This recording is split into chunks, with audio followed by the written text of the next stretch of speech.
One of my favorite quotes of all time is by Khalil Jameson, and it reads, "Relationships of all kinds are like sand held in your hand. Held loosely with an open hand, the sand remains where it is. The minute you close your hand and squeeze tightly to hold on, the sand trickles through your fingers. Held loosely with respect and freedom for the other person, it is likely to remain intact. But hold too tightly, too possessively, the relationship slips away and is lost." When we love something, we sometimes try to control it, to keep all danger away. We may think that if we can just keep a close eye on everything, eliminate every risk, and make every decision, if we hold on too tightly, that we can create a world free of heartbreak and loss. That maybe, just maybe, we can systematically create a world where nothing can go wrong. But that desire to protect can begin to skew reality. It's risky to assume that we know best. In our quest to fiercely protect those that we love, sometimes we create an artificial bubble of safety. A bubble that will inevitably, eventually, burst. Welcome to National Park After Dark.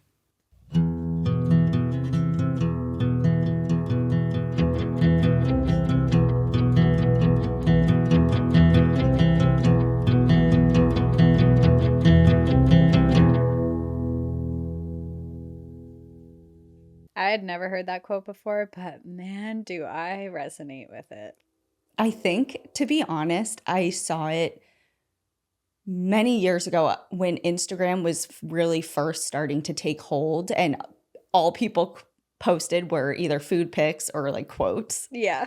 The good old days. The glory days, the golden age of Instagram. I remember I screenshotted it because I loved it so much and I resonated with it so profoundly. Mhm. And it's just never left my mind because it's so applicable to every scenario, every relationship.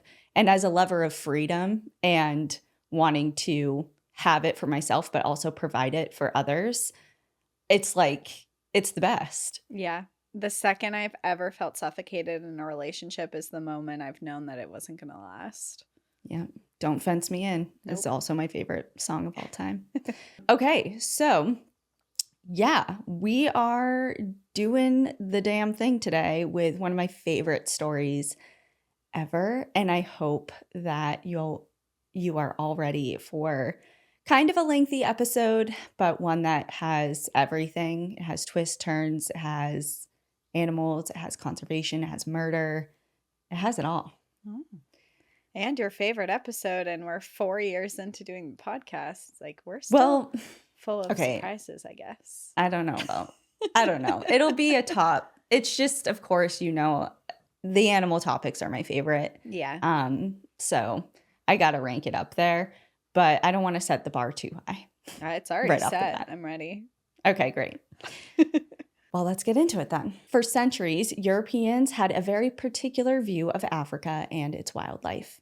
It was referred to as the Dark Continent, full of dangerous animals, a place in which only brave, noble, and adventurous people, mostly men, ventured to hunt, shoot, capture, and conquer. Big game hunters would proudly pose with their trophies, animals that were viewed simply as commodities. Stories were written about these hunts, and cinemas proudly played footage of men in khaki standing atop their prized possessions. What the world saw of Africa and its diverse, amazing world of wildlife was a far cry from what we see today on screen. Switch on Netflix, Nat Geo, or any other streaming service, and you can easily find dozens of nature documentaries highlighting the beauty of Africa and the importance of preserving the animals who live there. For me, programs like Meerkat Manor and Big Cat Diary were integral pieces of my after-school ritual. Shows in which I could sit on my couch in New Hampshire and be transported into the lives of creatures a world away, where I could fall in love with individual animals, their quirks and personalities, and watch them navigate their lives. So what changed? How did we go from killing animals to coveting them? Did you watch either of those shows?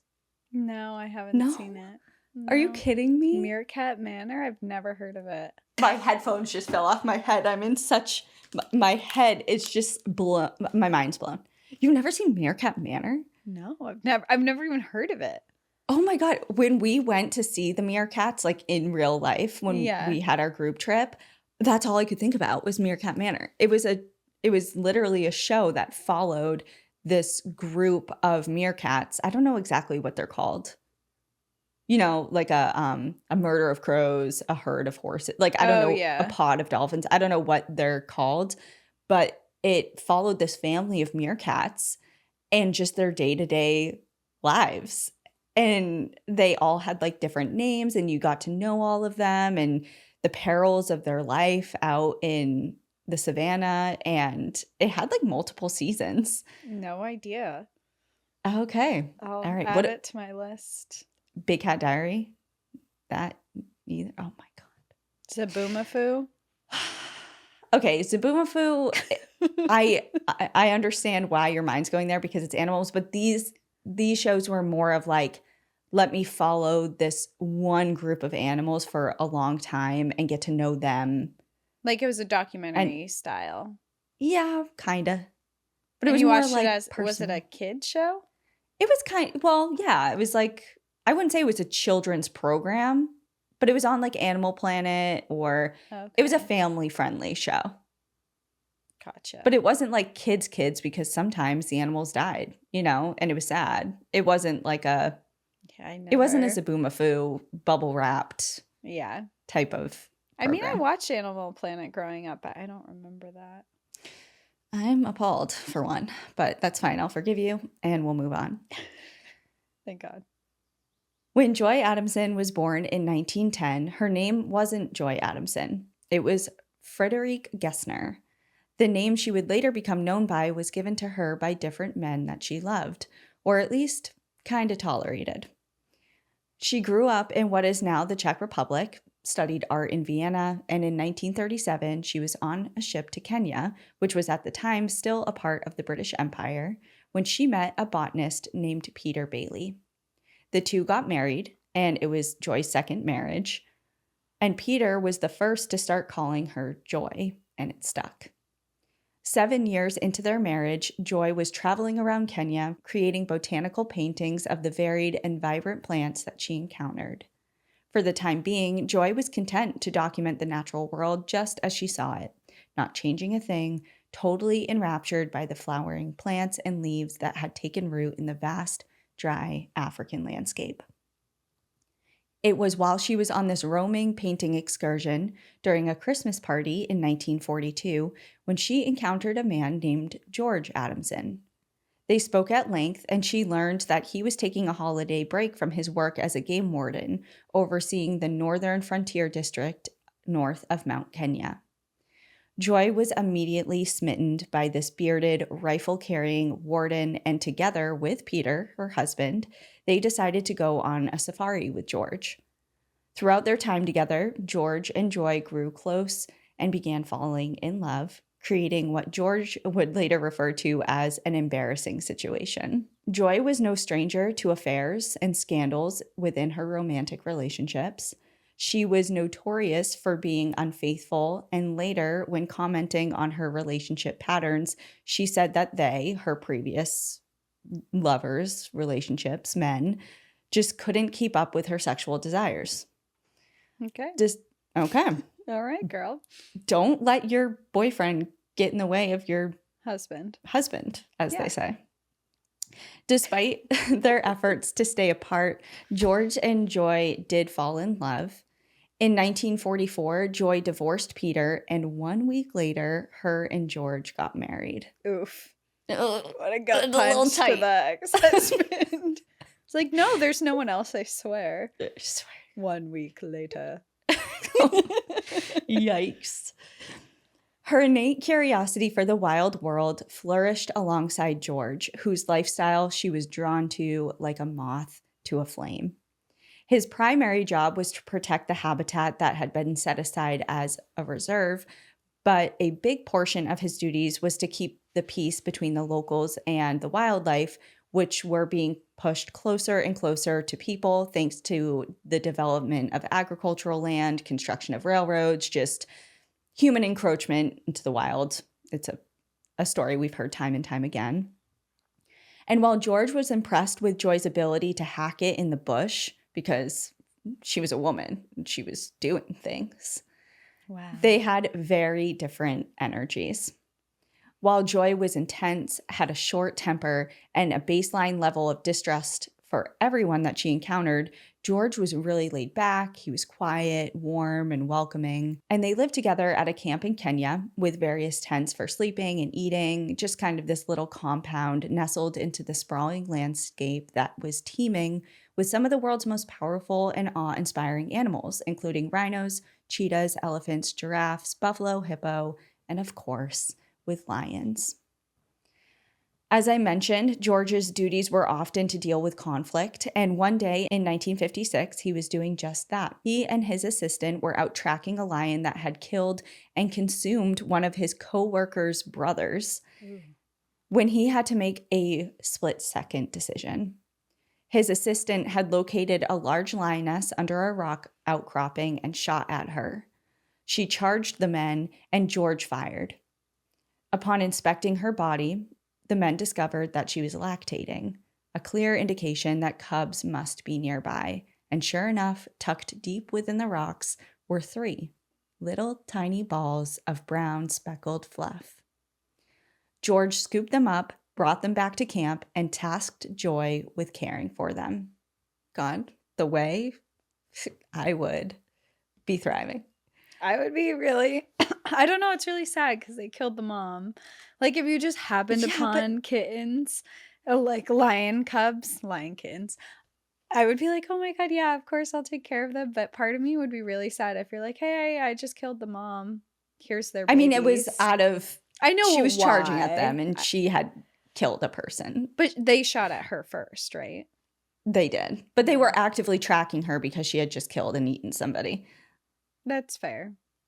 But still, it's an awful situation. I just feel for the mom lion. And I mean, if you're out in the bush and someone brings you 3 lion cubs, though. What are you going to do? Say no? Yeah. Who am I to say you no are to now that? a mom. They are yours. Well, okay, this is actually a really this is actually a really good spot to just pause and state, I think, the glaringly obvious, but I feel like we must always make these PSAs just in case. But like, what's about to transpire here is like, we don't endorse. Like, it's just, there's going to be it's a not lot. our story. It's not our story. I'm just telling it, and I'm sure I'm going to make some comments like I just did of like, I would thrive. I would love this. I would like, this feels like a dream. And I'm allowed to say that and be like, I wish I could cuddle a lion, and also know that I will never do that because it's wrong. So just like, we're just dreaming. We're just dreaming. We're dreamers. Yeah. You may say I'm a dreamer. But I'm not the only one. Have you seen Dinner for Schmucks? No. Oh my God. Get me a break. There's a line in it where, what's the guy that plays in The Office? Like the main guy? Michael Scott. That's his name in The Office. That's his name. God, what is his name? I know his name. Okay, well, Michael Scott, let's just go with that because we all know. So he plays this kind of like weird dude, and he says a lot of weird things. And he's like, you may say I'm a dreamer, but I'm not. Period. And it's so funny.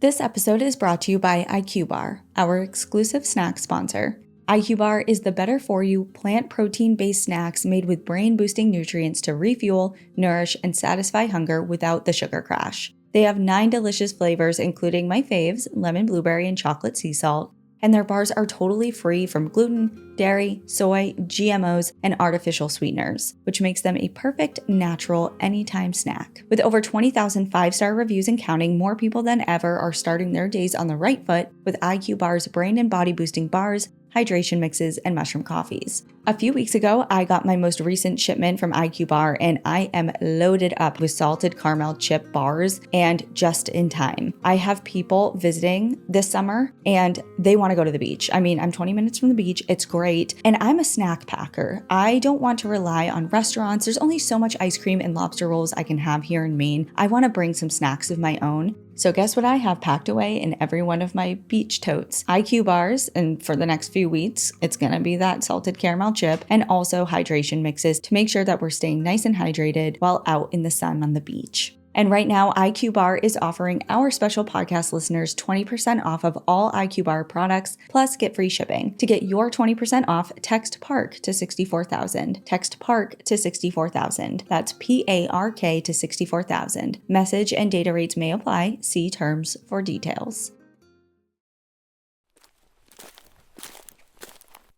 All right, so Joy now has these 3 lion cubs. And she's thrilled. She's over the moon, and she names all of them right away. Big one, Lustica and Elsa. But it didn't take long to realize that raising 3 lion cubs was a massive undertaking. The couple decided to send 2 of the cubs to a zoo, but ultimately decided to keep the smallest and gentlest of the 3, and that was Elsa. This unlikely addition to the Adamson family was particularly exciting for Joy. She had endured multiple miscarriages in the past and wasn't able to have children of her own, but she deeply craved the experience of motherhood. So when Elsa joined the family, Joy poured all of the love and care into her that she would have given a human child, and that love translated onto film. They recorded their life with Elsa, hundreds of hours worth of footage of the Adamsons' life with this growing lion. Joy would later say in an interview, "I was lucky to have some very fine people in my life, but with Elsa, it was a love which was something quite different." And different it was. In the PBS documentary, Elsa's Legacy, The Born Free Story, George says, quote, "There's no doubt that our shared devotion to Elsa had brought Joy and me as close to each other as we had ever been, just like a child might have done. And Elsa took the place of a child in our family album." And they kept dozens of albums that reveal a world full of scenes parents would normally share with their young human child. But instead of a child, it's a lion. There are photos and videos that show Elsa sleeping in the Adamsons' bed, playfully splashing around in the river near their camp, and cuddling with Joy while balancing in the branches of trees. George and Joy would even take Elsa on vacation with them. They packed up their car and took the growing Lioness on a beach vacation, and on another occasion brought her with them for a longer safari at scenic Lake Turkana. Their relationship with Elsa showed an astounding level of trust and comfort between humans and a lion. This feels like a children's book. It is. Okay, well, just you wait. Just you wait. Sure, Elsa had been raised basically since birth by her eccentric human adoptive parents, but she was still an apex predator. If she wanted to, she could turn on George and Joy at any moment and seriously injure or kill them. But looking at the Adamsons' photos and videos, you almost forgot that. Like, this footage is incredible to watch. And at first, it's so shocking because it's like, wow, there's a lion with 2 people. But the more and more you watch it, and like I said, there's so much of it, especially you can easily find it online. It's like the more and more you watch it, the more and more you forget that this is like a killing machine and looks like this like little cuddle bug. And when I say little, I mean she's not little for long. She's with her family. Yeah. The Adamsons weren't just a couple who decided to have a lion for a pet. They were ahead of their time in terms of their understanding for wildlife conservation. They were worried about lion population decline before lions were even labeled as endangered. As George wrote, quote, "Quite often our work is called a waste of time and resources, as lions are not endangered as a species. This is true at the moment, but as a yardstick for action is dangerously short-sighted. The same might have been said of rhinos 10 years ago. Through their work with Elsa and other lions, George and Joy developed a deep and impressive understanding of their body language and nonverbal communication. As joyous as their time with Elsa was, eventually, it became clear that she needed more space and freedom than the Adamsons' camp could allow her. She needed to stop being their child and start being a lion. There was only one problem, and that was she never learned how. While other lions learned how to hunt, Elsa feasted on meat that George brought home for her. While other lions learned to be alert and look around for predators, Elsa lay comfortably on the Adamsons' bed, tucked under the blankets. And while her peers learned the social dynamics of survival along other lions and predatory humans, Elsa went on daily walks with George and Joy by the river. Wanting the best for the animal that they loved, they knew they needed to let her go. 3 years after plucking her from the wild, George and Joy decided to take on the incredibly challenging task of teaching Elsa how to be a lion so that she could return home. They wanted her to connect with her predatory instincts, defend herself, and get back to her natural instincts that they had nurtured out of her for years. As George himself wrote, "We began to plan her education for life in the wild, for Joy and I were as one that she could not end up in a zoo. Despite all of my years as a warden and my particular interest in lions, I had no real knowledge of how to set about our task. As far as I could discover, literally no one had attempted such a thing before. Every day we used to take her out for walks, down the river and up the river, and when we came across a water buck, she learned to stalk them." And that was one of their strategies, teaching her how to hunt while out on their walks. They kind of taught her to hunt with like training wheels almost. It began with George killing animals in front of Elsa and then encouraging her to take possession of them instead of just being hand-fed pieces of meat. Mm-hmm. One time when Elsa attacked a buffalo and initially wounded it but didn't fully kill it, George stepped in and shot the animal, helped her finish the kill, and then the staff cut the corpse apart to make it easy for Elsa to eat. And then in other instances, they would kill an animal such as a zebra, tie it to the back of their truck, and drag the carcass in hopes that it would trigger a natural hunting instinct and prey drive within Elsa. As she progressed, the Adamsons began to leave Elsa alone in the wilderness for stretches of time in hopes that she would take to her freedom, venture off, find a mate, and do what lions do. But it appeared to be emotionally difficult on both sides of the coin. As George wrote, quote, "Tried to leave Elsa behind, but she followed us back to camp and slept in my tent, behaved very badly and chewed my pillow. Sat on my bed and broke it. It's really heart-wrenching to leave Elsa in the bush alone. It's like deserting our child. It seems so shabby to wait until she's asleep and steal away. What makes it doubly difficult is her obvious pleasure at seeing us every time. The same old affection for us, how she is so gentle and no attempt to jump at us." Just That's like really sad. what's the scene in the in that Disney movie, Todd and Fox and the Hound. Fox and the Hound? Our first trauma. First cut is the deepest, as they say. Sure is.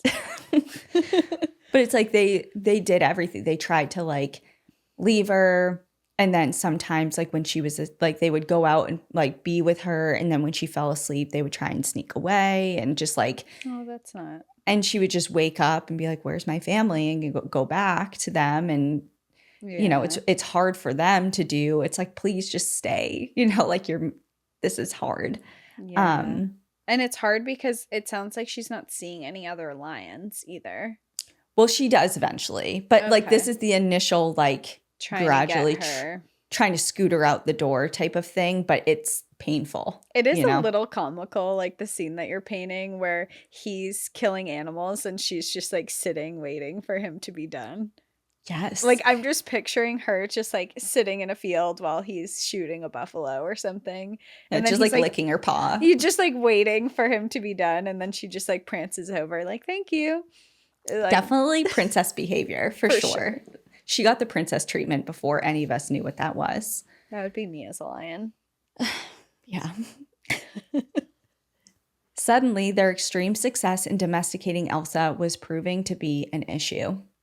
When they did manage to leave her alone on the plains, she ran into various challenges that she was not prepared for. She got sick and was attacked by other lions. George and Joy were always worried about her. And Elsa herself was walking this line, between two worlds of trying to be wild, but also, it's like nature versus nurture type of thing, how she was raised versus her true, who she truly is. And also now she's trying to survive on her own. Writing about the difficulty of helping her reintegrate into the wild, George said, "I do not think she would have managed it in more open country or without Joy and me to provide her with an occasional kill." So it seems like she was like half and half. She was doing her best, but she also was reliant on what the Adamsons provided for her. And if it was in any other circumstance, like if they just drove her out into a completely different area and completely abandoned her and never helped her again, she probably would have died. Mm-hmm. Elsa started leaving camp for longer and longer periods of time and was getting the hang of hunting and fending for herself. Once, she was gone for 6 whole weeks. Besides the perils of other lions and diseases, George and Joy knew that they had raised Elsa to trust humans, and that could be very dangerous for her. They feared it would be her death sentence. She was habituated and accustomed to humans providing food and comfort and love, nothing but good things. But if she approached any other humans out in the world, they might assume that she was approaching to attack them and kill her. Mm-hmm. The Adamsons hoped fiercely that their beloved Elsa was doing all right out in the vicious and unforgiving real world that they'd only recently opened her eyes to. But then, on Christmas Day, they heard a familiar call coming from the river near their camp. They rushed over to see what was happening, and there was Elsa standing on the other side of the bank of the river, strong and proud, and what was more, she had 3 young lion cubs with her. Oh, grandchildren. It was the greatest Christmas gift that the Adamsons could have ever hoped for. In George's words, "It was one of the greatest sights of our lives." Not only had Elsa survived on her own, but she had mated with another lion and successfully had young. George and Joy's risky and unusual experiment had turned out to be a success. And it wasn't just a personal success. Word of Elsa and the Adamsons spread far and wide. Their situation wasn't only unprecedented in the human wildlife world or the conservation space, it pulled on the heartstrings of people around the globe. In 1960, a young David Attenborough visited the Adamsons camp to witness Elsa and the Adamsons in person. But what he witnessed left him feeling a little conflicted. First, the tension between Joy and George was palpable. And secondly, it raised concerns about how Elsa was being treated, or how other animals around Elsa were being treated. When Attenborough first arrived, Elsa was off and, kind of doing her out and about type of thing. Mm-hmm. And the Adamsons were searching for her, calling for her, probably to get her drawn in close because, Attenborough was there with cameras and it was a whole thing.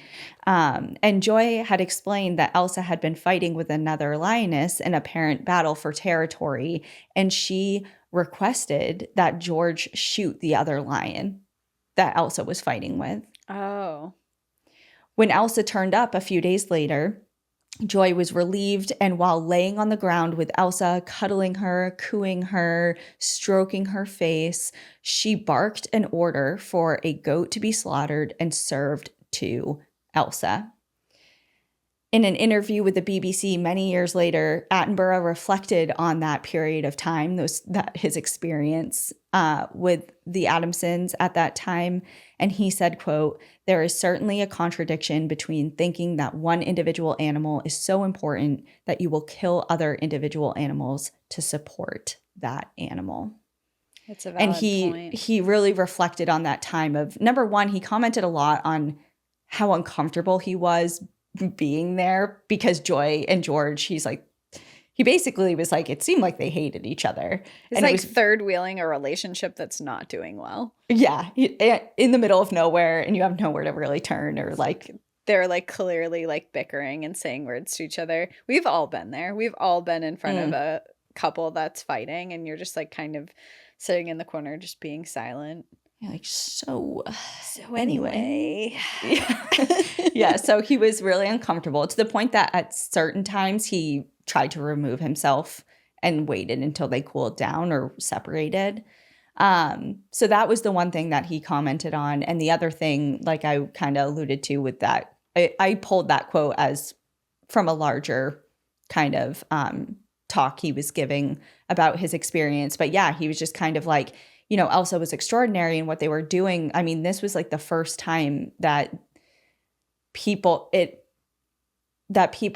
least documented, or in a way that other people were aware of, had successfully rehabilitated and released wild animals, especially apex predators, successfully in this way. Like wildlife rehab was not, you know, this is a time of like, shoot, you do trophy hunting, or you just let the wild be wild. Like there was not really but let's try and help and reintroduce. So that's why he was really drawn there in the first place, because it was such a crazy story. And even then, looking at it now, like wildlife rehabilitation is not coddling and letting them sleep in your bed. You try and emulate what their actual experience would be and get them accustomed to that and not people. So even looking back now, it's still wild that they did it this way.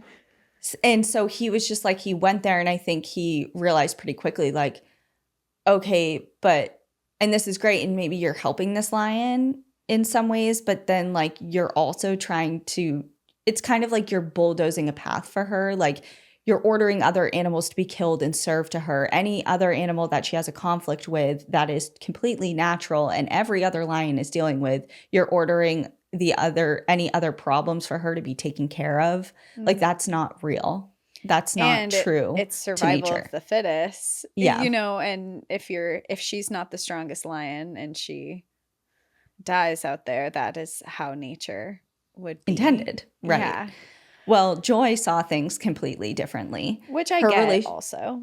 Well, yeah. Her relationship with Elsa was absolutely paramount to anyone or anything else in her entire life. Like, Elsa was the end-all be-all for her. Like you said, I mean, she's literally in their family albums as their child.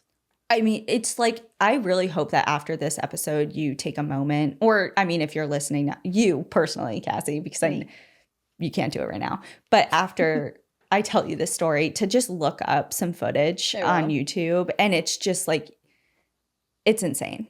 But for everyone else, just pause and take a peek just so you can understand. Maybe you can see what Joy was experiencing. Yeah. And I think you'll understand why she did what she did. I mean, it's kind of like, or at least can see it. I put it in it to put myself in her shoes. I kind of put my dogs, right? Like if I was out in the woods and something was attacking my dogs, you're not like, well, this is nature. I mean, but dogs are domestic. Like this is a wild animal. But for her, yeah, for her. It sleeps in her bed and she feeds it and she cuddles with it. It might as well be domestic in her eyes. Yeah. I mean, she bottle raised it, right? So it's just like, yeah.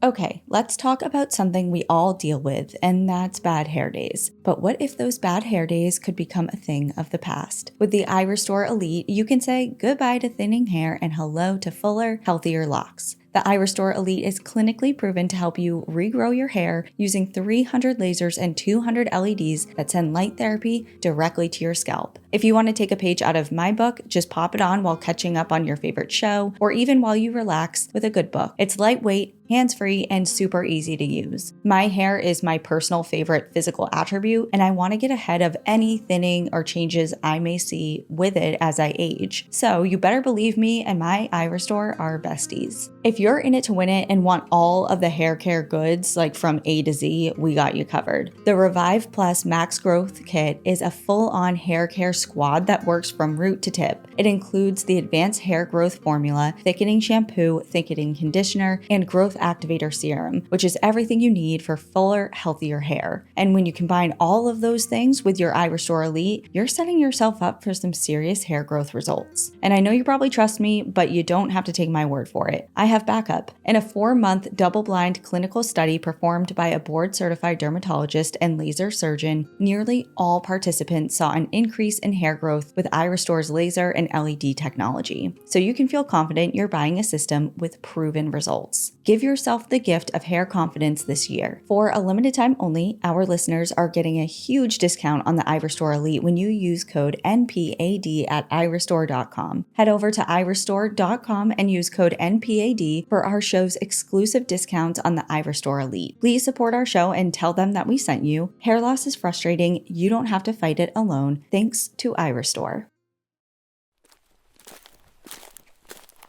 Okay, she felt so strongly that this was such an extraordinary relationship that she wrote a book about her and George's story raising Elsa and their efforts to introduce her back into the wild. She wrote the manuscript at a small fold-out table in the bush, and upon its completion, it was rejected by dozens of publishers, all of which were adamant that the public wouldn't be interested in a story like this.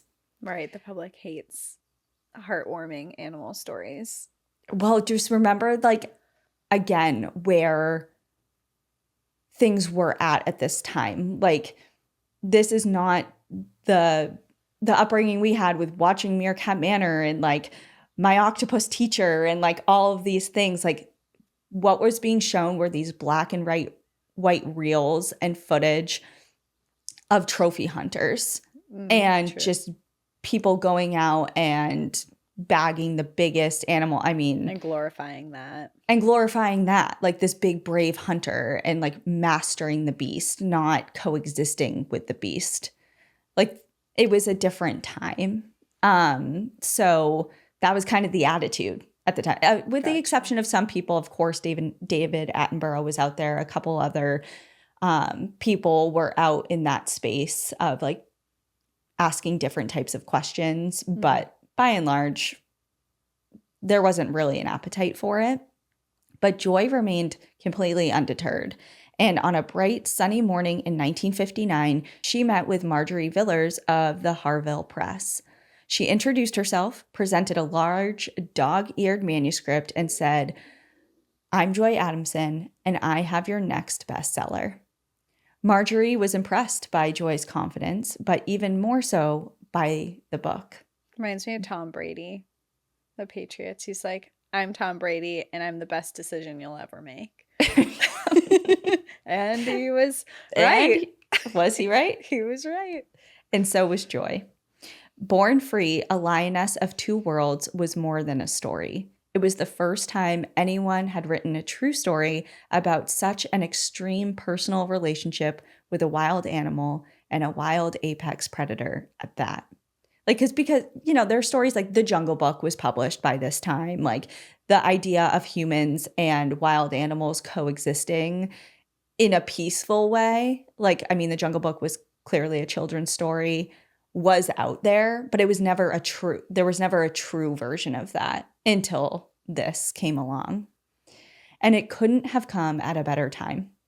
The 1960s brought about a wave of environmentalism that shifted the human role within the world, that people are a part of nature and not separate from it, nor dominant of it. Additionally, film and TV were starting to shift what they were showing, and nature programming soon took the place of game hunts and trophy expedition footage. David Attenborough was becoming a household name, and people wanted to learn more about wild animals, not just have their heads on their walls. Needless to say, Joy was right, and her book was a bestseller. Elsa's story captivated readers around the world, and the book To say it was a massive success is a big understatement. In the first year alone, its first year of publication, it sold over 5 million copies and was translated in 24 different languages. Wow. People were charmed and enthralled reading about Elsa the lioness's unusual upbringing with the Adamsons and her successful release into the wild again. And it helps that this book was also published with a lot of photos that showed the reader, a different love look. A cute baby animal. That and like this young lioness that has grown to be this apex predator that could easily take them out, but chose to love them instead, quote unquote, love them instead. It was just so unique and people were just so captivated by it. But beyond the thrilling story, there was a thread within those pages that touched something deeper. The Adamsons' dynamic with Elsa showed a profoundly personal relationship of trust and love between humans and lions. Their story shifted perceptions, and pushed the boundaries of what human-animal relationships could look like. But the very next year, in 1961, the relationship that captured the hearts of so many came to a tragic end. Elsa contracted babesiosis, a tick-borne blood disease similar to malaria, and declined rapidly. Joy was actually away in England at the time, and despite George's best efforts, he was unable to save her. As he wrote in his journal, "It was a terrible and harrowing sight. At about 4:30 a.m., I called all the men of the camp. Together, we put Elsa on my camp bed and with much difficulty carried her back to my tent. As dawn was breaking, she suddenly got up, walked to the front of the tent, and collapsed. I held her head in my lap. A few minutes later, she sat up, gave the most heart-wrenching and terrible cry, and fell over. Elsa was dead. My Elsa gone. Gone, the most wonderful friend and part of my life which nothing can replace. Why should it be? Something which has created nothing but goodwill and love all over the world." They buried Elsa under a tree at camp and marked her grave with a simple marker bearing her name. She was just 5 years old. Her death was mourned deeply, especially by Joy, although the couple were both heartbroken. The absence of Elsa only deepened the fracture in their relationship, and they began spending more and more time apart. Joy went off on a world tour promoting her book, while George remained in Kenya. The book generated millions of dollars almost immediately, and Joy donated most of the money into a charity that she had set up to fund various different conservation projects. The world was split on Joy and what Born Free did for the world. On one hand, it was celebrated, and on the other, it was highly criticized. Many scientists in the conservation world accused her of anthropomorphizing. Many scientists argued Joy's observations that animals had individuality and their own sense of feelings, said that that was untrue, that those observations proved nothing, and mostly because they lacked academic standing, because she was not a trained scientist. And here she was saying this view that now I think we all can agree on, and I think the scientific community is on board, at least to an extent, that animals aren't just instincts. Like, they do have their own individual personalities. Some are braver than others. Some are more shy and reserved, and some are bold, and some are more aggressive, and some are gentler. Like, some would be like the class clown, and others are serious. Like, these observations and these things that Joy and George were noticing and noting, not just in Elsa, but in the other animals that they worked with, like, that was new. That was a new way of thinking of animals, especially wild animals. Like, wild animals couldn't have personalities. Right. I mean, that's where, like, the community kind of stood at that time. And here was Joy, this woman who has no formal education on the matter, commenting and writing this book that is now selling millions of copies and kind of getting this new way of thinking out there. And the scientific community is like, well, First of all, no. Like, and second of all, any of these scientific community members lived alongside a lion? well, that's the thing. But I did, and like I kind of, this isn't super pertinent to the story, but kind of is. It's just like a little thing that I found was really interesting because here are all of the scientific community, by and large, really criticizing her work and trying to discredit it. And at this very same time, there's a man named Dr. Louis Leakey, and he's a paleoanthropologist, and he's famous for a ton of different things. I mean, Leakey is famous in the scientific world, but most notably, his work formalizing the study of animal behavior is probably among the most famous of his achievements. And he did so in part by sending out what was later known as Leakey's Angels. And they were female field researchers with no prior scientific education. And 3 in particular were Diane Fossey, who studied gorillas, Baruti Gildicus, who studied orangutans, and Jane Goodall, who studied chimps. The work that these and other women did changed and provided new insights into the field of zoological science and the understanding of animal behavior. And I won't get too into it, but I just wanted to mention it because it's like, okay, Joy's getting all this crap, but like, meanwhile, parallel to this, like a very famous scientist is doing kind of the same thing. And he said a lot of his reasoning was to send out these women into the field to observe all these animals in a way that has never done before.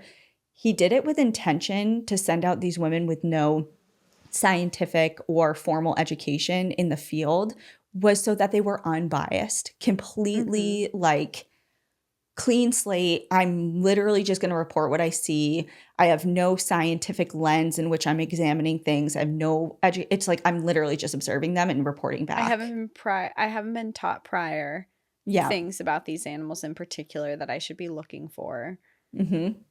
So I just find it really interesting that like he's doing all of these things with women that we have grown up learning about and appreciating. And of course, a lot of them went on further. I mean, Jane Goodall went on to... She's still thriving and advocating.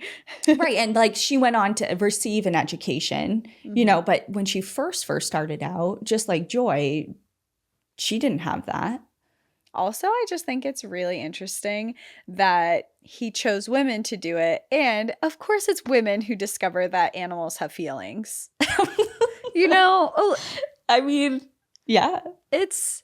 Now you look at it, it's obviously living beings with brains have feelings. Feelings, yeah. But it's just... Yeah, I thought you'd like that. I'm like, I gotta mention Leakey's Angels. Like, I have to do it. Okay, so this emerging understanding and shift of understanding and viewing animals in a new way propelled Born Free even further into the spotlight. By 1966, it had gained so much popularity that it was turned into a feature film. Actors flew out to Kenya to film the movie on site, and George served as the chief lion advisor for the film. At first, the producers wanted to use trained circus lions in the movie, but it became obvious that those lions just weren't acting the way that lions would act outside of captivity, and it was translating into the footage. So George made a very bold suggestion. He said that they should work with lions who didn't have circus training to be able to capture their true nature more accurately and, of course, better portray the true story of Elsa. The producers agreed, and 24 lions were brought to the set. George had to be dialed in order to keep everyone safe. He had an extraordinary understanding of lion body language and worked to relay his knowledge to the actors, Virginia McKenna and Bill Travers, who were the main stars of the show. And they were married in real life. They were a couple in real life and, of course, on screen because they were acting as Joy and George. The real life George, began the process of getting Virginia and Bill comfortable with the lions and getting the lions comfortable around them. One of his methods included daily walks with the actors and the lions, just as he and Joy had done with Elsa. While filming, the crew and actors tried to get the lions to react and act normally and naturally. And it's interesting because the actors and lions, while filming this movie, roamed freely, out and about, and the crew and the cameras were locked away in cages. So it's kind of like a reverse. Virginia and Bill took the process extremely seriously and ended up loving the process of working with the lions despite some of the scarier moments.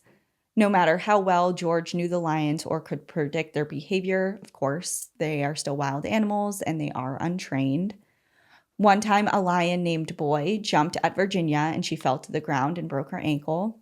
In a separate incident, as George reflected on a scene between a lioness named Girl and Virginia, who was sometimes referred to as Ginny, he said, quote, "Towards the end of filming, Ginny had to play a long and loving embrace with the lioness that she knew best, and that was Girl. But she sensed something was wrong. She was uneasy herself. The day was cloudy and cool. The scene was set under a tree with its mysterious rustle and swaying. For the only time in her life, Girl turned on Ginny, took her by the arm in her teeth, and firmly forced her face up on the ground. Very slowly and quietly, Bill and I had to move in and break up the clinch that was no longer loving." Still, through all the unpredictability, anxiety, and mishaps, the actors were committed to working with untrained lions. Like, they were very adamant that they wanted to do the film as much justice as it could be.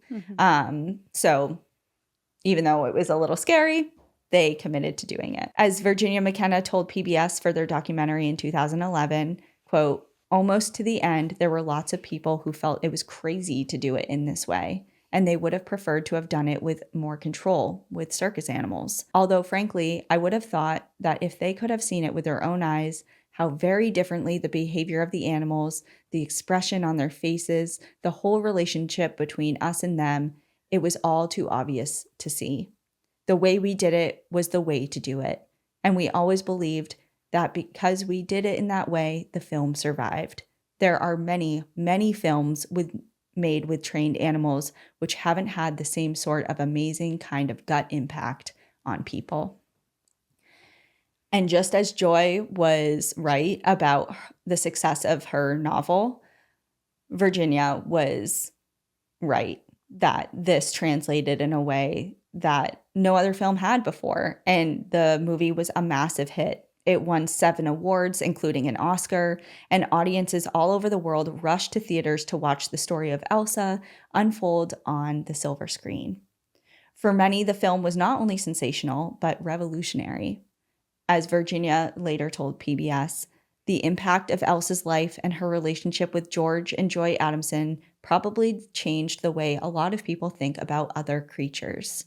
I don't think really before that animals were ever looked at as individual beings.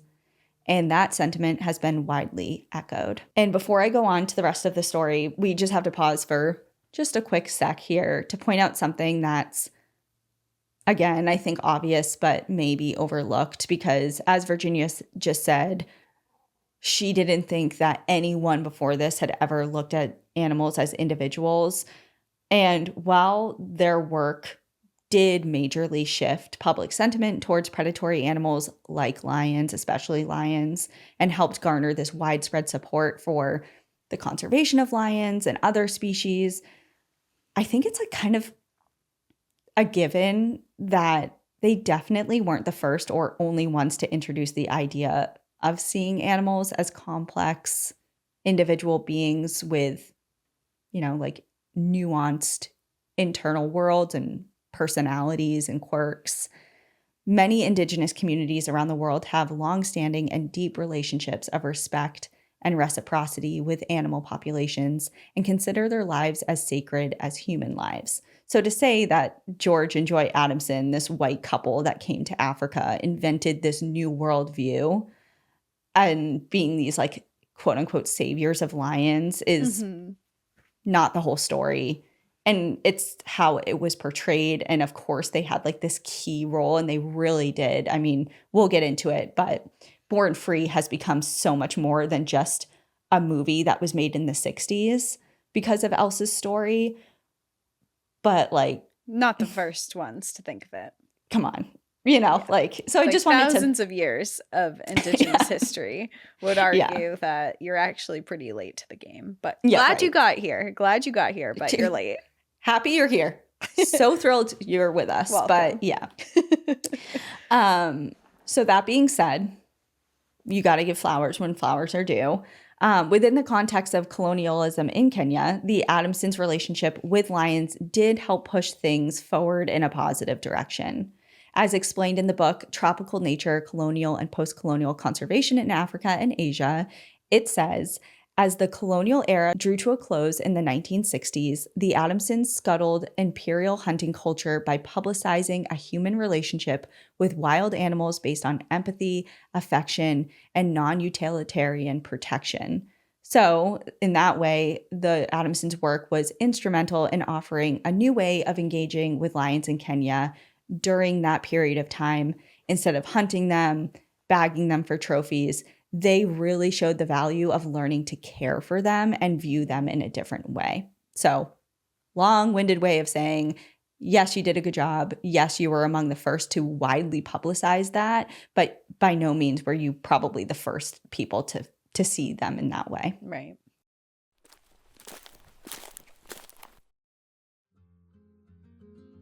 It took a little while to feel like summer here in New England, but I am happy to report it is finally upon us, and my calendar is full, and my time is thin. But with HelloFresh, America's #1 meal kit, I can still make my summer meals delicious. HelloFresh makes it easier to fit quick, home-cooked meals into your schedule every week by curating delicious recipes right to your door. I just checked my meals for the next upcoming weeks, and I have the pesto chicken salad lettuce wraps and the barbecue tempura cauliflower rice bowls headed my way. They have over 100 seasonal snacks, sides, and treats, and these meals take me, admittedly a not-so-great chef, around 30 minutes to make. But if you don't even have that amount of time, HelloFresh has made it even easier to enjoy delicious, healthy, and homemade quality meals with their new ready-made meals. These heat-and-go meals are chef-crafted, flavorful, and ready in just 3 minutes. Every HelloFresh meal uses high-quality ingredients, including seasonal fresh produce, proteins that travel from the farm to your doorstep, and are simple with easy-to-follow recipe cards or simple heat 'em and eat 'em options. You can choose from 60 recipes every week, including prep and bake and ready-made meals, plus hundreds of market items to add on to breakfast, lunch, and more. Delivered right to your doorstep and so flexible that you can pause or skip whenever you need. A feature I use quite often, especially when I'm traveling, like later this month when Cassie and I are in Montana. Make your summer enjoyable and delicious by signing up for HelloFresh at hellofresh.com/NPAD10FM and get 10 free meals with a free item for life. That's hellofresh.com/NPAD10FM for 10 free meals and 1 free item in every box. hellofresh.com/NPAD10FM. 1 per box with an active subscription. Free meals are applied as a discount on the first box. New subscribers only. Varies by plan.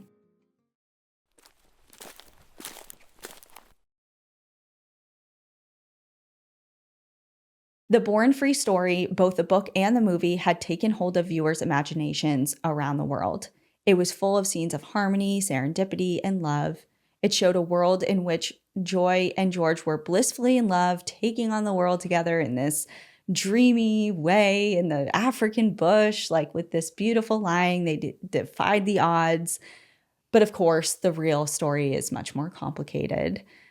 There was controversy behind this fairy tale portrayed in the book and, of course, in the movie. In real life, George and Joy's relationship was far from perfect. The couple fought often, and sometimes their fight turned physical. One time during a fight, Joy, and this is awful, Joy went into their bedroom and fired off a revolver to make George think that she had ended her own life. Jesus. Their relationship was fraught and emotionally volatile, and as time went on, they grew further and further apart and spent a lot of time living separately. So for a period of time, actually, they still worked together, semi-worked together, but they moved camps, so they weren't living together. But they never formally got divorced. although they were separated.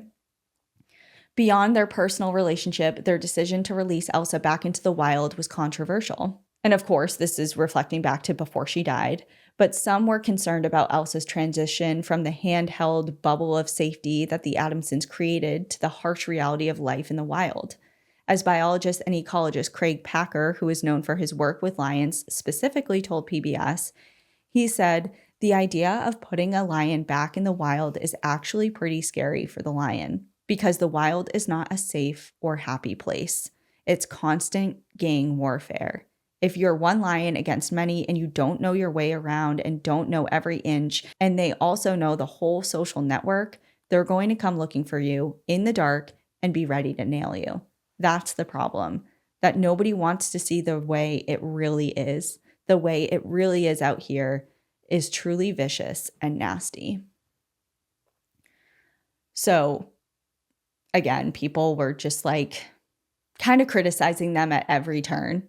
Kind of like damned if you do, damned if you don't type of thing. Like there was always backlash, and that backlash flip-flopped depending on who you were talking to. And of course, this is problematic in a lot of different ways, but it's just the way it went down and what they did. Yeah. And of course, like you said, it's problematic, but at the same time, they're getting a lot of criticism for no one who's even tried this. No one else has even tried. Right. Maybe they're not doing everything perfectly. Maybe there's a lot to learn from this, but who does everything right the first time? You know, they're opening this doorway of possibilities that's never even been considered. Absolutely. Virginia McKenna and Bill Travers, the two actors in the Born Free movie, became advocates for the lions who acted in the film.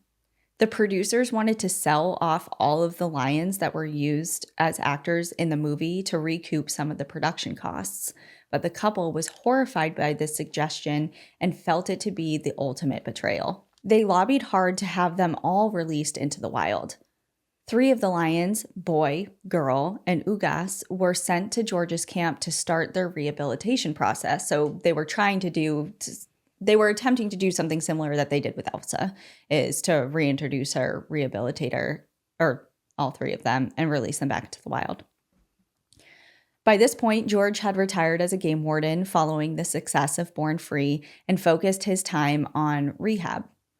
During the same time, other lion cubs were donated to George, and he started developing an ambitious plan to create his own pride of lions that could survive on their own in the wild. That's what I was thinking was happening, because I was like, wait, we don't just have one lion now, we have multiple. And he's starting to get others coming in here and there. Yeah. So not only is he thinking, okay, if I can replicate what I did with Elsa, but now I'm going to one-up this and form a pride and get them out there. It's going to have their own territory, going to start like breeding. What could that do for lions who, again, at this point are not endangered? You know, the IUCN wasn't like, yeah, the species endangered, but he saw it coming. Mm-hmm. He knew what was coming, and he knew that lions were going to be in trouble soon. So that was kind of like his driving factor here. It was difficult at first, but after a few years, the pride was thriving on its own within Meru National Park because, surprise, surprise, there it is. The area where the Adamsons camp sat was designated as a national park in 1966.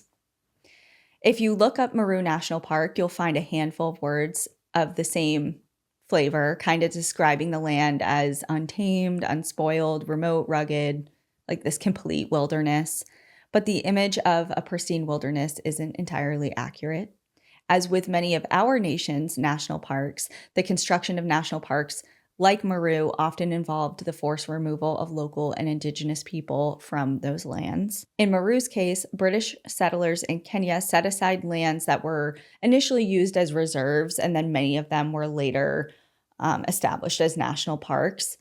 And by doing that, it forced those living on the lands off of them to clear the way for those reserves. Located in central India, 220 miles northeast of Nairobi, the equator runs through Meru's 336 square miles of grasslands, plains, and jungle. Tall grasses reach all the way to out into the horizon, and the iconic and the iconic acacia trees and dense bush speckle the plains. Meru is known for its vast open landscapes where a variety of animals roam freely. And like I said in the beginning, when I was initially describing George and Joy's camp, that's what Meru is. Back to the late 1960s, though, and Joy and George were living within Meru, but in separate camps. George was trying to recreate lion prides, but it was a complicated mission because in some cases, their efforts to get lions to behave as they would in the wild was almost too successful. In 1969, Mark, the 3-year-old son of a game warden in Meru National Park, was sitting in the back of his dad's car while his dad chatted with George's nephew named Johnny.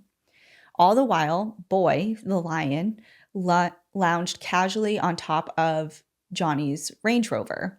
And everyone was very used to scenes like this. The lions were always casually hanging out with the humans. They would kind of stroll up and around, lay down. They were kind of like part of the chit chat, one of the crew. But suddenly something flipped, and no one really knows what happened, if there was some sort of trigger or what, but with it seemingly without warning, Boy jumped off of the roof of the Range Rover and pounced on the 3-year-old child. He tore into him as the adults scrambled into action. And Mark, the little boy, did end up being okay. He survived, but the attack had ripple effects. It was clear once again and resoundingly loud that lions are not pets. It was widely agreed upon that George and his lions were posing risks to the community, and he was given a choice. He either needed to kill Boy the lion or leave Meru National Park. For George, the choice was clear. He hit the road and took Boy and the other lions in his care with him. Finding a new place to set up camp and continue this specific type of work was not easy. He had developed a controversial reputation with his approach to living with wild lions, especially now that the dangers were on full display. No national park wanted to take him. And as George wrote, I was naive. I didn't realize the heat of the opposition which had boiled up against me at the national parks. Eventually, he and his crew set up camp at Cora Game Reserve, a remote location that was perfect for his work with very few people around. George and his crew continued on with their mission and had a lot of success in rehabbing lions and releasing them back into the wild. No doubt, George had a deep and nuanced understanding of their behavior, and he and his staff and friends had 30 lions pass through their care over the course of 20 years. But it wasn't without strife and loss. In 1971, one of George's assistants, named Stanley, was walking just outside of camp when Boy attacked and killed him. Stanley's grueling and devastating death shocked the community, and George was forced to kill Boy. This brought him a huge amount of pain. Boy was his favorite lion. I mean, he was the same lion that attacked that little boy a couple years earlier and refused to kill him. And George felt very similarly towards Boy as Joy did towards Elsa when Elsa was alive. After killing Boy, admittedly the hardest thing he had ever had to do, George wrote in his journal, "Lions very quiet. They know something has happened. Boy, my old friend, farewell." George loved Boy so dearly that he requested that when he died, he wished to be buried next to him. Meanwhile, Joy was also rehabilitating and releasing animals into the wild, including cheetahs and leopards, but no animal would ever come close to replicating what she had with Elsa. But she wasn't pursuing these conservation initiatives alone. Like George, she had staff members that worked for her, and the land she did work on was actually stolen. Joy forced an indigenous group called the Attenborough people, as well as their livestock that grazed there, off the land so that she could use it for her conservation and rehabilitation efforts. As George Monboit wrote for The Guardian, she described the Attenborough as squatters and renamed the prominent features of the land that she had stolen after her pets. We started off liking Joy a lot, and then throughout the story, she just keeps doing stuff that I know it's all in the name of animals, but she's just making kind of some rough decisions. Yeah, she reminds me, and this in this next paragraph, I think it will become clear. She reminds me a lot of Diane Fossey, because when I did Diane Fossey's, I did a two-parter on her a couple of years ago. Like, we remember her, when you say her name, you know, automatically you think of all the good things that she did for gorillas, and that is true. But she was also a Awful. racist, and she was a really bad person in some ways. And in that way, Joy reminds me of that. And just like the complicated relationship she had with people. I mean, when people comment on her in the different documentaries that I watched of this, like, they're always like, Joy was amazing with animals. She had a relationship with animals of every kind that was just like so amazing to watch. She did such good things, but she was extremely difficult, and where she had problems with human relationships. Mm-hmm. And that was just repeated in different ways over and over again. It's a fancy way of saying we didn't like her, but she did a good job with animals. Right, yeah.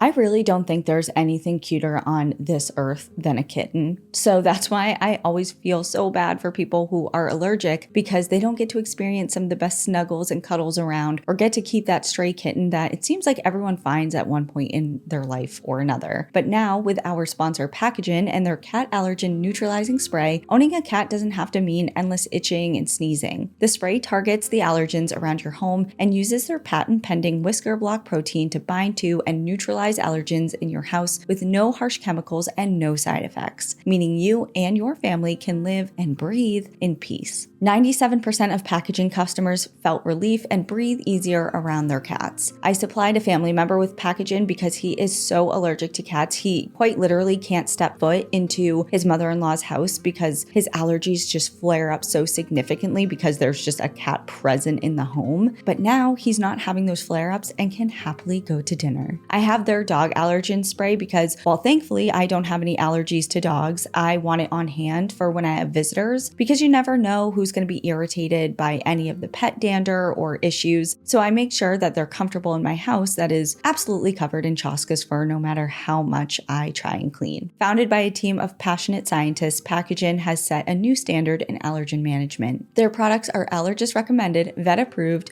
and are trusted by thousands of caring pet owners. Your pets aren't just pets, they're family. So get the relief you need with Packagin. Head to packagin.com/NPAD for an extra 25% off of your order and an exclusive gift for our listeners at checkout. That's PACAGEN.com/NPAD for an extra 25% off of your order and an exclusive gift. One last time, that's packagin.com/NPAD for an extra 25% off and an exclusive gift, auto applied at checkout. It was now 1980, and Joy remained successful in her work with animals, but again, her relationship with humans, specifically those who worked for her at camp, were vastly more complicated. Each evening, she would take a walk outside of camp, and one night, she did not return. When one of her employees went to search for her, her body was found, slashed and bleeding alongside the dirt roadside. At first, the media reported that she had been killed by a lion. However, her autopsy revealed a different story. Joy had been murdered. It later came out that in reality, she was killed by one of her employees whom she had previously had an argument with over money. She was weeks short of her 70th birthday.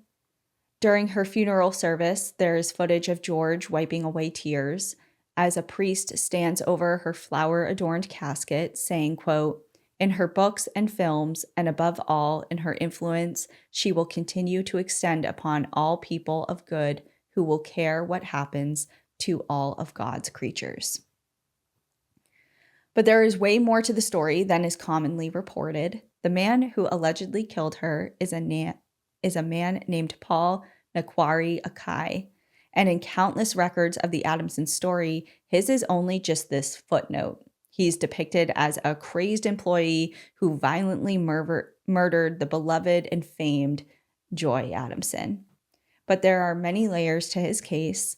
Paul admitted initially to murdering Joy, but his confession painted a much darker picture of her than the public could stomach. Paul said he didn't stab her, but instead shot her after Joy shot at him for disobeying orders. And according to him, pulling a gun in the middle of a conflict was a very regular occurrence for Joy. As he told The Guardian in 2004, when she blew her top, she would draw a pistol. Sometimes she shot some of her workers. She would shoot people who annoyed her and then paid for their treatment. After that, she would pay them to hush up the matter. Wow, that is some anger problems. Mm-hmm. And again, like Diane Fossey type, like her employees said that she was physically abusive towards her employees. Mm-hmm. He said that the core of the conflict was not a wage dispute. She had asked her workers to collect firewood and carry it back to camp on their shoulders, but he had used her Range Rover to transport the firewood. And when she found out about that, Joy shot Paul in the leg. In his words, "My leg was bleeding badly. I was very angry and shocked that she had shot me. I took my pistol and fired 3 times at her. I aimed for her chest. I realized that since I had my gun in my hand, if I hesitated, she would finish me off first." But, and I'm not going to get too into this because it could be a whole like other story in its own, but there's like another layer to this because Paul later claimed he was tortured and beaten into confessing that he murdered Joy. He is steadfast that he did not murder Joy and that this crime was pinned on him unjustly. In fact, he said he wasn't even there. Oh, in 2005, yeah. In 2005, Paul spoke with a reporter from a Kenyan newspaper, and their conversation took place inside the maximum security prison in Nairobi, where he was because he was convicted of the crime. Paul explained that growing up, he actually lived with Joy and had a very positive relationship with her. He does maintain that Joy was a tyrannical employer and would draw a gun on her employees during conflict, and he learned when to stay safely away from her. But he said at the time Joy was murdered, he was actually away and out of town, visiting his mother. And while away, he witnessed a raid and went to the police station to report what he had seen. But when he gave them his name, he was immediately arrested and questioned about Joy Adamson. And at the time, he didn't even know that she had died. So he kind of like got caught up in this and it got pinned on him. And he said, "I was so shocked that I was unable to eat for 2 days. I really loved Joy." He also adds that him voluntarily walking into a police station around the time of her murder should have been an obvious sign that he was not involved in the case. And he continued to say, "Had I been the one that killed Joy, I wouldn't have been that foolish to present myself to the police." And the reporter wrote, "Akai feels that he was sacrificed because he was Black and poor." So, according to Paul's lawyer, throughout the extensive trial, which included 60 different witnesses, no evidence, no physical evidence ever tied Paul to the crime, and he was a scapegoat for the case. He told the Daily Nation, "If there was ever a miscarriage of justice in the history of Kenya's judiciary, it was during Akai's case. The case was tailored to appease the West because the Kenyan government did not wish to show the world that a world-class conservationist could be killed and it would fail to get those killers." So that's kind of all the information I have on her murder. I mean, there is a lot of, like, initially the autopsy showed that she had been stabbed. Like, because remember, her body had been found with like slashed and bleeding wounds. And that's why initially the person who found her body was like, oh, she was attacked by a lion. Yeah. Like, there wasn't gunshot wounds or bullet wounds. And as far as I can tell, the autopsy also didn't reveal that. So right off the bat, there's like this discrepancy with the confession being like, oh yeah, I shot her. It's like she wasn't shot. She wasn't shot. Right. So the consensus is that this man was framed, or kind of just, they didn't know what happened. But do you know if there's anyone else that wanted her dead? Like anyone who had motive? The short answer is yes, just because she was so difficult and she did a lot of good, but she also made a lot of enemies. Was she specifically targeted? I don't know, but I can see a world in which people had had enough of her. Yeah. So I think sounds like someone did come after her for who she was. Obviously, I can't say that definitively, but that's what it feels like. Right. Well, kind of going back to George, due to their relationship issues, he never received any of the Born Free money while Joy was alive. However, she left him 8,000 pounds a year in her will.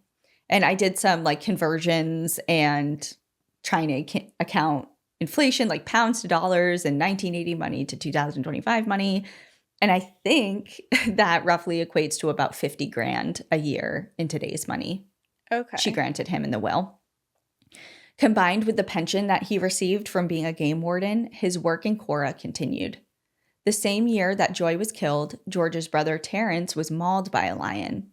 He survived, but after this violent incident, the Kenyan government intervened and refused to allow any new cubs to enter George's rehabilitation program.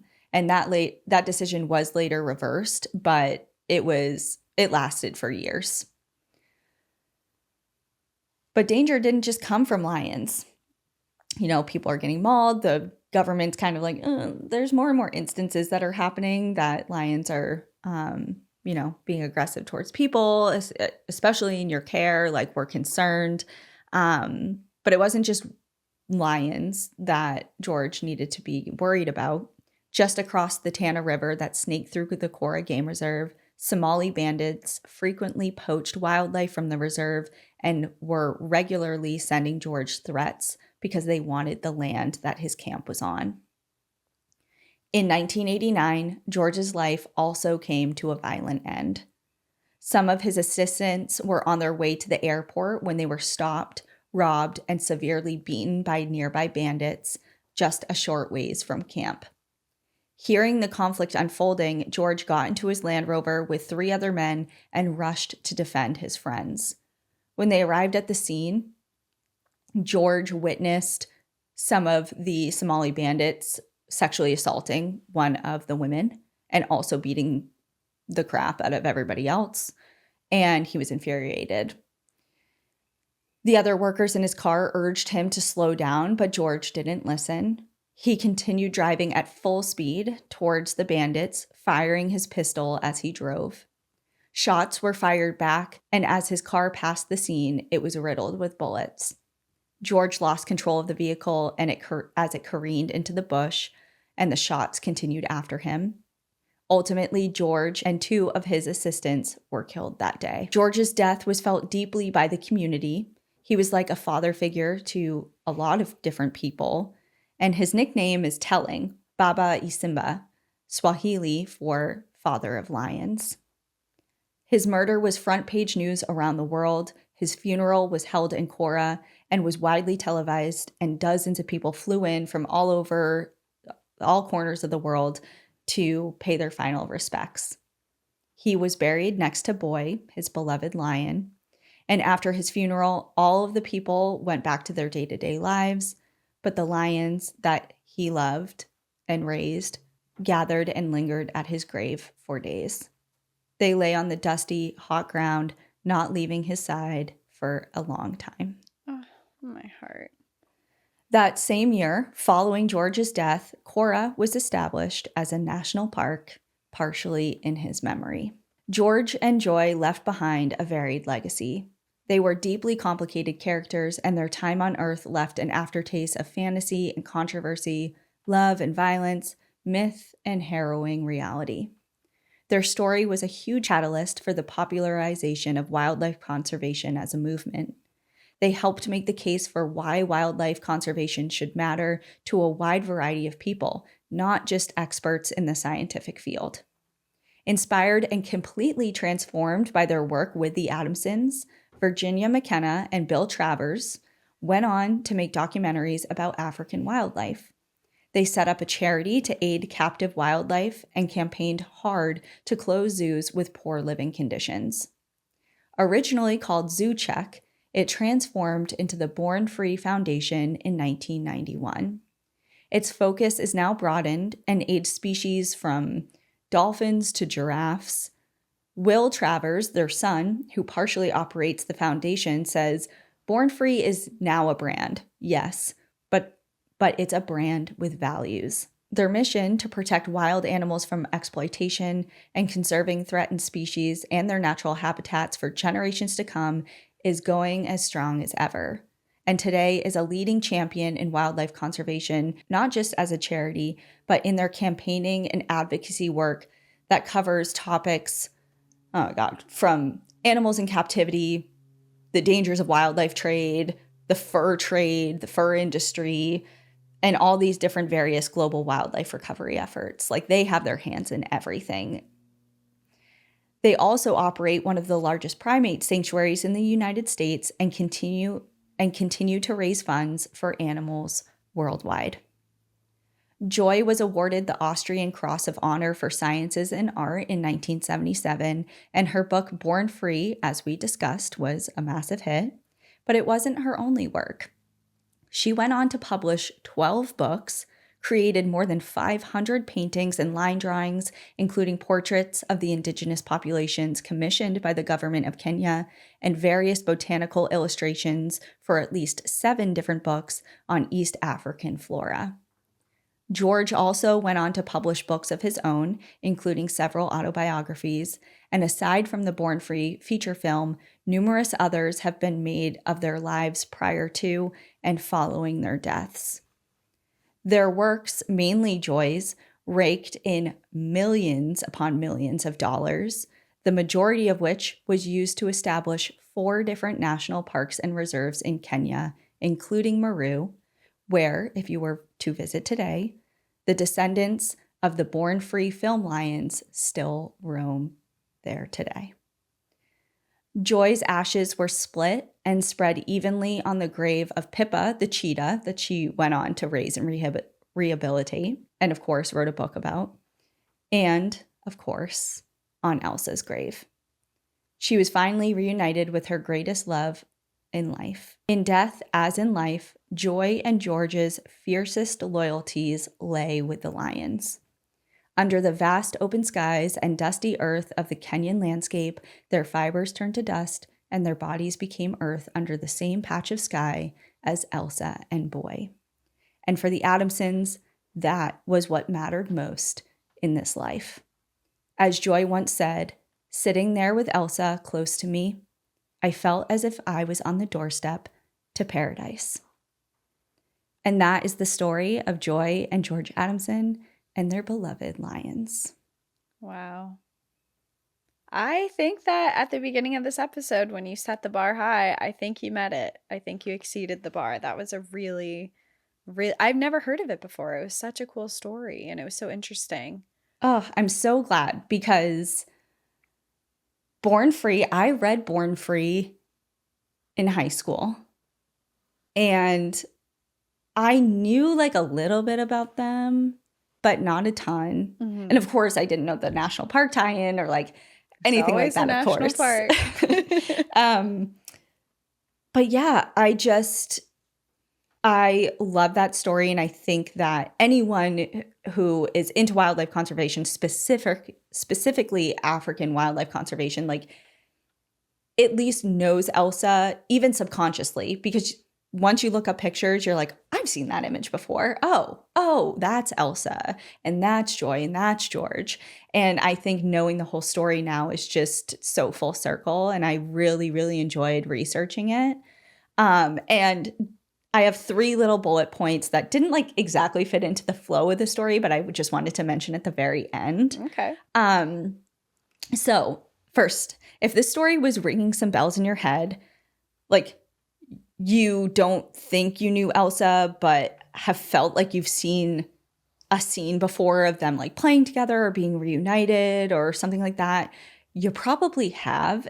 And it probably actually isn't Elsa, because there is an entirely different yet very adjacent and intertwined story of Christian the lion that is just like woven right into this story.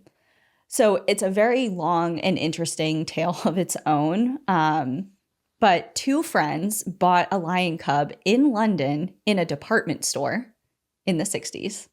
Oh, man. When you could just do that. Buy a lion cub.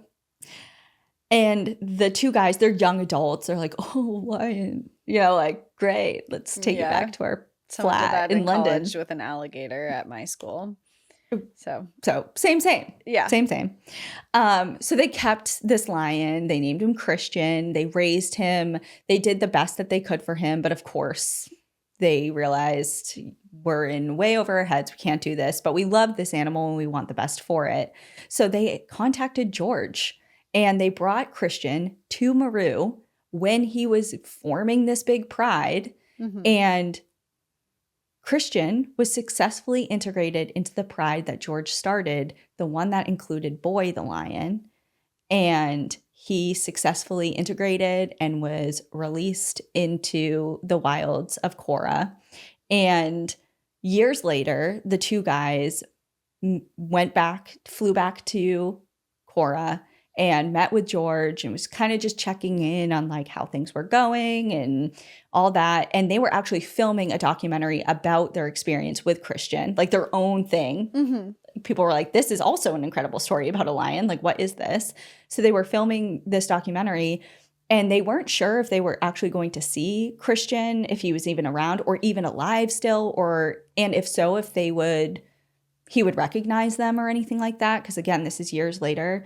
And there's this super famous scene of these two young guys in like I've 70s seen it. attire. I already know what you're talking about. And they're on this big rock and this lion comes over the crest of this hill and kind of is looking at them like, huh, what? And then they say his name and